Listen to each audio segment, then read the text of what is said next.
പറ്റാത്തവരാണ്. എൻ്റെ ഒക്കെ വയ്യാത്ത ഒരാളാണ്, പണിക്കും കൂടി പോകാൻ പറ്റാത്ത ഒരാളാണ്. എൻ്റെ മോനെ ഞങ്ങൾക്ക് ജീവൻ രസിച്ച് തരണം. വാടക വീട്ടിലാണ് ഞങ്ങൾ നിൽക്കുന്നത്. എൻ്റെ ഒക്കെ പണിക്ക് പോകാൻ പറ്റാത്തൊരവസ്ഥയാണ്. ഞങ്ങളൊന്ന് സഹായിക്കണം.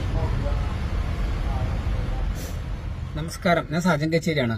ഞാനിപ്പോൾ വളരെ എമർജൻസി വീഡിയോ ചെയ്യാണ് വന്നേക്കുന്നത്. തൃശ്ശൂർ ജില്ലയിലെ ചാവക്കാട് ഉരുമനൂര് മുത്തമ്മാവിലെ 7-ാം വാർഡിൽ കറുപ്പം വീട്ടിൽ നൌഷാദ് എന്ന് പറഞ്ഞ വാടകയ്ക്ക് താമസിക്കുന്ന ഒരു പാവപ്പെട്ട ഒരു കുടുംബത്തിന്റെ അവസ്ഥയാണ് നിങ്ങൾക്ക് മുന്നിൽ പറയുന്നത്. അദ്ദേഹത്തിന്റെ മകൻ റിൻഷാദ് വെറും 23 വയസ്സ് പ്രായമുള്ളൂ.